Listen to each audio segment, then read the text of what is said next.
Hello friends, मेरे डेजर classes में आप लोग का बहुत बहुत फिर से नए सेशन में स्वागत करता हूं। तो यहाँ पे जो हम छत्तीसगढ़ पुलिस के जो है प्रीवियस ईयर के जो क्वेश्चन यहाँ पे पेपर यहाँ पे सॉल्व कर रहे थे, जो भी यहाँ पर आंसर लिया गया है उसको यहाँ पे जो आंसर लिए मैं उसी को यहाँ पे बता रहा हूँ। मेरे तरफ से मैं कुछ भी इसमें नहीं बता रहा हूँ अपनी तरफ से। तो जो भी आंसर लिया है वही आपको जो है एग्ज़ाम में आंसर लेना होगा, जो यहाँ पर मैं आपसे जो आंसर लिया गया था। साथ ही साथ यहाँ पे जो छत्तीसगढ़ पुलिस की प्रिपरेशन कर रहे हैं तो एक बार और बताना चाहूँ, साथ ही साथ आप जो है पेपर के लिए जितना आप मेहनत कर रहे हैं उतना ही ज़्यादा आपको जो है फिजिकल के लिए आपको तैयारी करना पड़ेगा। मतलब दोनों को जो है इम्पोर्टेंट देना है। साथ ही साथ फिजिकल के लिए आपको जो है बहुत मेहनत करनी पड़ेगी जितना आप स्टडी के लिए कर रहे हैं। तो स्टडी और जो पेपर बहुत ही जो आपको दोनों को बहुत मेहनत करनी पड़ेगी आपको। तो अभी से तैयारी बढ़िया लग जाइएगा। 1 तारीख से जो है फॉर्म भरना आपका स्टार्ट हो जाएगा छत्तीसगढ़ पुलिस का। तो स्टार्टिंग होगा जब फॉर्म, तो फॉर्म को भर के अच्छे से जो है आपको पढ़ाई करना स्टडी की। यही वो साल है जो आप सिलेक्शन ले सकते हैं। मतलब ये आपको पूरा मन लगा के स्टडी करना है, ज़रूर आपका सिलेक्शन होगा। पॉजिटिव सोच के चलिएगा, निगेटिव मत सोचिएगा। और जी यहाँ पे जो है एक पार्ट इसका अपलोड हो चुका है, ये हमारा दूसरा पार्ट है। 100 क्वेश्चन यहाँ पे पूछा गया था, तो 100 क्वेश्चन यहाँ पे इंक्लूड, मैं यहाँ पे जितना भी 100 क्वेश्चन पूछे 100 क्वेश्चन यहाँ पे कराऊंगा मैं। और साथ ही साथ इसका जो लास्ट में मैं पीडीएफ शेयर कर दूंगा, तो उसको एक बार खुद से एनालिसिस कीजिएगा। और यहाँ से ही आपको जो है तैयारी करने में जो बहुत ही यहाँ पे कारगर साबित हो। बहुत सारे जो स्टूडेंट होते हैं, जिन लोग तैयारी करते हैं लेकिन उनको जो पता नहीं होता है तो यहाँ से कहाँ से कितना क्वेश्चन पूछा है, इसमें जो है अगर देखेंगे एनालिसिस किया हूँ मैं, तो छत्तीसगढ़ और करंट पे सबसे ज़्यादा वेटेज है। छत्तीसगढ़ 20 नंबर से क्वेश्चन पूछा गया था और करंट पे से 15। तो आपका जो है छत्तीसगढ़ सामान्य अध्ययन और आपका जो करंट अफेयर्स में बहुत इंपॉर्टेंट रोल निभा रहे हैं। चलिए बाकी स्टार्ट करते हैं सेशन को। तो 21 क्वेश्चन है, श्वेत क्रांति किससे जुड़ा हुआ है या श्वेत क्रांति किससे संबंधित है? मत्स्य उत्पादन से, फल उत्पादन से, दुग्ध उत्पादन से या आपका अंडा उत्पादन। तो इसका जो व्यापन जो आंसर लिया था सी ऑप्शन यहाँ पे करेक्ट आंसर हो जाएगा। जो यहाँ पे श्वेत क्रांति बहुत बार में जो क्वेश्चन को अलग अलग एग्जामों में रिपीट किया गया है, तो श्वेत क्रांति आपका दुग्ध उत्पादन से आपका जुड़ा हो। यहाँ पे जो है मत्स्य उत्पादन, फल उत्पादन, अंडा उत्पादन, ये सभी जो आपको पता होना चाहिए। बाकी यहाँ पे हम ज़्यादा डिस्कस नहीं करेंगे क्योंकि आपको बहुत सारा क्वेश्चन इसके बाद जो अलग से जो जीके जीएस के लिए मोस्ट इंपॉर्टेंट जो क्वेश्चन है मैं यहाँ पे कवर करा दूंगा। तो इसका दोषी ऑप्शन जो है व्यापम द्वारा आंसर लिया गया है, तो इसको याद रखिएगा। अगला क्वेश्चन देखते हैं यहाँ पे। अगला क्वेश्चन देखते हैं, निम्नलिखित में से किस रेलवे स्टेशन का जो नाम बदलकर दीनदयाल उपाध्याय रेलवे स्टेशन कर दिया गया था? ये आपका जो करंट अफेयर्स का जो 2018 पेपर थे, तो जो है यहाँ पे पिछले जो फर्स्ट पार्ट में भी बहुत सारे करंट अफेयर्स में अभी बार बार बोल रहा हूँ, छत्तीसगढ़ सामान्य अध्ययन और करंट अफेयर्स पिछले बार बहुत ज़्यादा इसका वेटेज पूछा गया था। तो इसका जो मथुरा, अलीगढ़, इलाहाबाद या मुगल साय, तो 2018 का करंट अफेयर्स है। इसका जो व्यापम जो है डी ऑप्शन लिया गया था। तो उस समय जो इस रेलवे स्टेशन को जो यहाँ पे नाम बदलकर दीनदयाल उपाध्याय रेलवे स्टेशन किया गया था, कौन सा? मुगल से। अभी हाल ही में जो यूपी में जो कुछ जो रेलवे स्टेशन का मुंबई में चेंज किया गया है, तो करंट अफेयर्स आपको बढ़िया ध्यान देना है। ईयरली यहाँ पे जो करंट अफेयर्स में यहाँ पे काम चल रहा है उस पर मैं कवर कराने वाला हूँ। अगला क्वेश्चन देखते हैं यहाँ पे। चलिए बढ़ते हैं अगला क्वेश्चन तरफ। तरुण सागर, जिनका सितंबर 2018 को देहांत हो गया था, किस धर्म के आचार्य थे या कौन से धर्म को ये आपके इनको जुड़े हुए थे? बौद्ध धर्म, सिख धर्म, हिंदू धर्म या आपका जैन धर्म।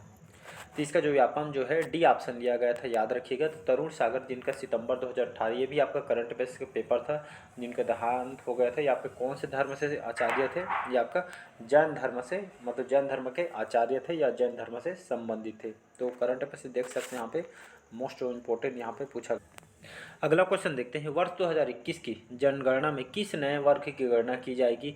सेवानिवृत्त सैनिक की, बाल श्रमिक की, अन्य पिछड़ा वर्ग की या अप्रवासी जो भारतीय हैं उनका यहाँ पे गणना की। तो इसका जो व्यापम जो है सी ऑप्शन लिया गया था। तो 2021 की जनगणना के अनुसार किस नए वर्ग की गणना की जाएगी? तो अन्य पिछड़ा वर्ग की यहाँ पे गणना की जाएगी। ये भी आपका करंट अफेयर्स के क्वेश्चन है, तो इसको याद रखिएगा।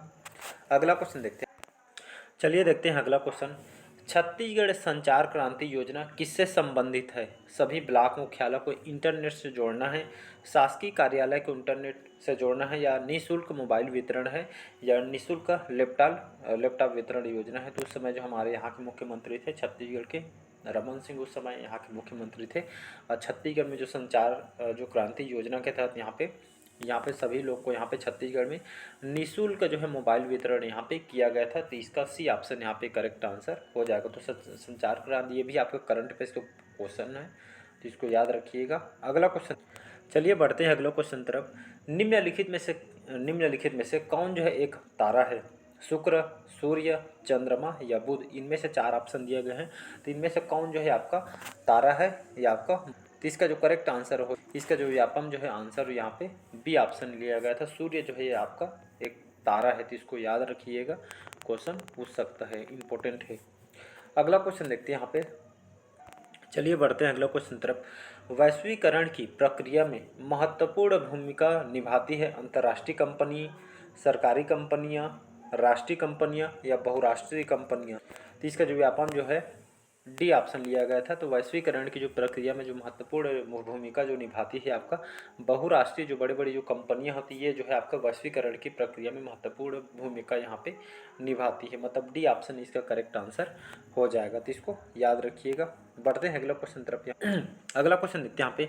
मनरेगा के अंतर्गत कितने दिन का रोजगार प्रदान किया जाता है जी? 50, 200, 150 या 100 दिन का? तो मनरेगा सभी को पता, इसके तहत यहाँ पे लोगों को रोजगार दिया जाता है। तो मनरेगा के अंतर्गत कितने दिन का रोजगार प्रदान किया जाता है? ये जो है आपका 100 दिन का जो है यहाँ पे रोजगार प्रदान किया जाता है। और इसको 2005 में, याद रखें 2005, ये मनरेगा के तहत 2005 में इसको जो है लाया गया था। इसके तहत जो ग्रामीण लोगों को यहाँ पे एक तरह को उनको 100 दिन का रोजगार दिए थे। अभी जो है इसका जो है पैसे और जो रोजगार की जो अवधि है ये आपको बढ़ा दी है, शायद ये आपका 150 दिन का हो गया है। तो इसको याद रखें, तो रोजगार प्रदान किया जाता है। 100 से अभी बढ़ गए हैं, तो इसको एक बार देख लीजिएगा। अगला क्वेश्चन देखते हैं। चलिए बढ़ते हैं अगला क्वेश्चन तरफ। यहाँ पे सरकार की आय और व्यय का लेखा जोखा होता है राजस्व में, राजपत्र में, बजट में या आपके कर में? तो इसका जो करेक्ट आंसर हो जाएगा, सभी को पता होगा यहाँ पे। तो सरकार के जो आय और व्यय का जो लेखा जोखा किसमें होता है? तो जो साल में एक बार जो बजट निकाली जाती है, तो इस बजट में सरकार के जितने भी आय के स्रोत, व्यय का जो लेखा जोखा, सभी जो है आपका बजट में यहाँ पे बताया रहता है। तो ये आपका सी ऑप्शन करेक्ट आंसर हो जाएगा। अगला क्वेश्चन, चलिए बढ़ते हैं यहाँ पे। चलिए देखते हैं, भारतीय रिजर्व बैंक का मुख्यालय कहाँ पे स्थित है जी? नई दिल्ली, चेन्नई, मुंबई या कोलकाता? मेरे से अगर करंट अफेयर्स पढ़ते होंगे तो अभी तक के आपको रट गया होगा। आरबीआई, एसबीआई, बड़े बड़े जो कंपनियां हैं इसमें अच्छे से पढ़ा दूँ। यहाँ पे कब इस्टेब्लिश किया, हेडक्वार्टर कौन है, सीईओ कौन है, ये सभी जो है ये बैंक से पूछा जाता है। तो यहाँ पे जो भारतीय रिजर्व बैंक है, जो आपको आरबीआई बोलते हैं, आरबीआई का मुख्यालय कहाँ पे स्थित है? तो मुंबई महाराष्ट्र में है इसका जो हेडक्वार्टर है। तो बहुत सारे क्वेश्चन यहाँ से आरबीआई से पूछा जाता है। वर्तमान में इसके गवर्नर कौन है? तो शक्तिकांत जो दास है वर्तमान में जो है आरबीआई के गवर्नर है। कौन से क्रम के हैं? 25वें क्रम के गवर्नर है आरबीआई के। और जो स्थापना 1 अप्रैल सन 1935 को जो है इसकी स्थापना किया था आरबीआई का। इसका हेडक्वार्टर कहाँ है? तो मुंबई महाराष्ट्र में इसका हेडक्वार्टर है, तो इसको याद रखिएगा। तो यहाँ से जो क्वेश्चन आपसे एसबीआई वगैरह, बड़े बड़े जो बैंक वगैरह है, यहाँ से क्वेश्चन आपसे पूछा जाता है। और जो बड़े जो जैसे आपका WHO गया, बड़ी जो संगठन है WHO, IMF, इस वहाँ से क्वेश्चन आपको पता होना चाहिए। करंट अफेयर्स में पूरा सब यहाँ पे पूरा मैं डिटेल से पढ़ाता हूँ। जो संगठन जैसे आपका WHO हेडक्वार्टर कहाँ है, IMF का हेडक्वार्टर कहाँ पे मुख्यालय, तो ये क्वेश्चन आपसे पूछे जाते हैं। तो ये सभी आपको पता होना चाहिए। चलिए अगला क्वेश्चन तरफ देखते हैं। 6 संतरों के यहाँ पे जो है आपका जो है यहाँ पे 6 संतरों को 30 में खरीद कर 25 में के दर से यहाँ पे बेचा गया। इस तरह कुल कितने प्रतिशत लाभ हुआ था? ये मैथ्स का क्वेश्चन। तो इसका जो आंसर जो है आपका सी ऑप्शन लिया गया था। मैथ्स का क्वेश्चन है, मैथ्स का जो है यहाँ पे अलग से यहाँ पे कवर कराया जाएगा। एक शंकु की ऊंचाई दोगुनी करने पर इसके आयतन में कितने प्रतिशत वृद्धि होगी? 100%, 4%, 300% या आपका 200%? तो जो है इसका जो आंसर हो जाएगा, याद रखिए, एक शंकु की जैसे ऊंचाई दोगुनी करने पर इसके जो आयतन में कितने प्रतिशत की वृद्धि होगी? तो इसमें 100% की वृद्धि होगी। इसका फॉर्मूला अगर यहाँ पे आयतन पढ़े होंगे तो आपको पता होगा। तो ये आपका मैथ्स में ऐसे टाइप के क्वेश्चन आपसे पूछा गया, कोई हार्ड नहीं पूछा गया था। तो बेसिक जो है आपको पता होना चाहिए। मैथ्स और रीजनिंग आपको साथ ही साथ कॉन्सेप्ट पता होना चाहिए। ज़्यादा से ज़्यादा भी प्रैक्टिस करते रहिएगा। 25 छात्रों एवं शिक्षक का जो औसत आयु 15 वर्ष है। यदि शिक्षक आयु घटा दी जाए तो औसत आयु 14 वर्ष हो जाता है। शिक्षक की आयु यहाँ पे बताना था। तो इसका जो करेक्ट आंसर हो जाएगा 40 वर्ष, इसका करेक्ट आंसर हो जाएगा। तो इसको याद रखिएगा। अगला क्वेश्चन देखते हैं यहाँ पे। अगला क्वेश्चन है श्रृंखला की अगली संख्या ज्ञात करें। तो ये आपका जो है जो श्रृंखला ये आपका जो है नंबर सीरीज से क्वेश्चन लिया गया था। बाकी रीजनिंग मैं खुद से पढ़ाऊंगा आपका, जो भी इंपॉर्टेंट जो यहाँ पे तो आपको पढ़ाया जाएगा। रीजनिंग मैं खुद पढ़ाऊंगा। यहाँ पे 2 से 5 हो रही, 5 से 12, 12 से 27, 27 से 58, इस तरह का जो है आपका जो है नंबर सीरीज जो क्वेश्चन यहाँ पे बढ़ती जाती है। तो इसमें जो आंसर इसका जो लिया गया था, इसका जो करेक्ट आंसर हो जाएगा 248, मतलब 248 यहाँ पे जो है करेक्ट आंसर हो जाएगा। कैसे बढ़ता है आपको जो है बाकी जो रीजनिंग में पढ़ाऊंगा तो उसमें आपको बताऊंगा। चलिए अगला क्वेश्चन देखते हैं। यहाँ पे भारत में सर्वप्रथम स्वर्ण मुद्राएं किसने चलाई थी? कुषाण या यहाँ पे जो है इसका जो करेक्ट जो व्यापम द्वारा आंसर लिया गया था, ए ऑप्शन हो जाएगा। तो भारत में सर्वप्रथम जो स्वर्ण मुद्राएं जो सोने के जो मुद्राएं किसने चलाई थी? तो कुषाण वंशियों ने, याद रखिएगा। जो कुषाण वंशियों ने बहुत बार क्वेश्चन रिपीट भी किया गया है एसएससी वगैरह पीएससी वगैरह में। तो भारत में याद रखिए, भारत में सर्वप्रथम स्वर्ण जो मुद्राएं किसके द्वारा यहाँ पे चलाई गई थी? तो कुषाण, जो कनिष्क सुने होंगे, कनिष्क जो है कुषाण वंशी शासक थे। इन्होंने भारत में यहाँ पे स्वर्ण मुद्राएं सबसे पहले, भारत में सर्वप्रथम या सबसे पहले स्वर्ण मुद्राएं जो है कुषाण वंशियों ने चलाया था, जिसमें कनिष्क प्रथम, ये आपको कुषाण वंशी शासक, इन्होंने यहाँ पे भारत में सबसे पहले चलवाया था। तो इसको याद रख, कनिष्क जो है आपका कुषाण वंशी शासक है। तो इन्होंने यहाँ पे सबसे पहले जो है स्वर्ण मुद्राएं यहाँ पे जो सोने के सिक्के यहाँ पे चलाए थे। बहुत बार क्वेश्चन रिपीट किया है, तो ये आपका जो है क्वेश्चन रिपीट भी हो सकता है यहाँ से, ऐसा नहीं है कि रिपीट नहीं हो सकता है, यहाँ से क्वेश्चन रिपीट हो सकता है। चलिए देखते हैं अगला क्वेश्चन। ये आपको यहाँ पे जो है गुप्त दस का यह राज्य गुप्त वंश का है, सॉरी टाइपिंग मिस्टेक हो गई है। ये जो आपका गुप्त वंश है, गुप्त वंश का वह राजा कौन था जिसने हुड़ों को भारत पर आक्रमण करने से रोका था? हुड़वंशियों ने यहाँ पे जो है मतलब भारत में आक्रमण करने से रोका था हुड़वंशियों को। चंद्रगुप्त, समुद्रगुप्त, स्कंदगुप्त या इनमें से कोई नहीं? तो इसका जो करेक्ट आंसर हो जाएगा चंद्रगुप्त, इसका करेक्ट आंसर है। यहाँ पे गुप्त वंश का बहुत ही महत्वपूर्ण शासक है और बहुत ही शक्तिशाली शासक है। भारत में सबसे ज़्यादा अवधि तक जो अगर शासन किया है तो यहाँ पे जो है गुप्त वंशियों ने यहाँ पे शासक किया था। ये आपका जो है गुप्त वंशी के राजा जो चंद्रगुप्त जो मौर्य है, इन्होंने यहाँ पे हुड़ों को यहाँ पे जो मतलब यहाँ पे शासन करने के लिए भारत में इन्होंने शासन करने के यहाँ पे आक्रमण किया था। लेकिन जो ये आपका बहुत ही शक्तिशाली शासक था, चंद्रगुप्त बहुत ही शक्तिशाली शासक था और बहुत अधिक दिन तक भारत में इन्होंने यहाँ पे शासन भी किया। तो यहाँ पे भारत पर आक्रमण करने से ये चंद्रगुप्त मौर्य जो है इसको रोक दिया था। तो इसको याद रखना है आपको। चंद्रगुप्त जो है आपका महान शक्तिशाली शासक है। सबसे ज़्यादा अवधि तक मतलब कौन से शासक ने शासन किया है? तो चंद्रगुप्तों ने, जो गुप्त वंशियों ने यहाँ पे शासन किया है। तो इसको याद रखिएगा। चलिए देखते हैं अगला क्वेश्चन। तो इसका ए ऑप्शन करेक्ट आंसर हो जाएगा। देखते हैं अगला क्वेश्चन। डेंगू का कारण क्या है या डेंगू किस कारण होता है? यहाँ पे डेंगू सभी जानते होंगे, बैक्टीरिया के कारण, अमीबा के कारण, वायरस के कारण या आपका फफूंद या इसको फफूंदी भी बोलते हैं, इसके कारण होता है। तो डेंगू का जो मुख्य कारण यहाँ पे वायरस है। डेंगू का मुख्य कारण यहाँ पे वायरस से यहाँ पर जो है डेंगू होता है। बहुत ही जो खासकर यहाँ पे डेंगू जो है वायरस से होता है। पानी वगैरह यहाँ पे जो इसमें जो अशुद्ध वगैरह हम जैसे पी लेते हैं, तो इससे भी जो है डेंगू यहाँ पे देखने को मिलती है। तो इसको याद रखिएगा। अगला क्वेश्चन देखते हैं। चलिए अगला क्वेश्चन देखते हैं। यहाँ पे जीवाश्म ईंधन का उदाहरण नहीं, या मतलब जीवाश्म ईंधन के अंतर्गत कौन से ये 4 ऑप्शन जिसमें जीवाश्म के उदाहरण नहीं है? ग्रेफाइट, कोयला, लकड़ी, पेट्रोल।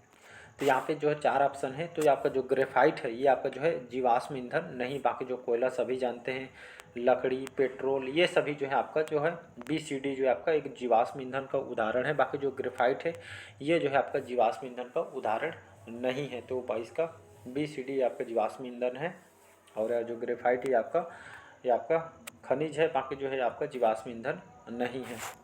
अगला क्वेश्चन देखते हैं। चलिए देखते हैं लास्ट क्वेश्चन है, फिर अगले पार्ट में जो बाकी क्वेश्चन को कवर करेंगे। वीडियो लंबा हो जा रहा है इसलिए जो है वीडियो को हम ज़्यादा लंबा नहीं बनाएंगे।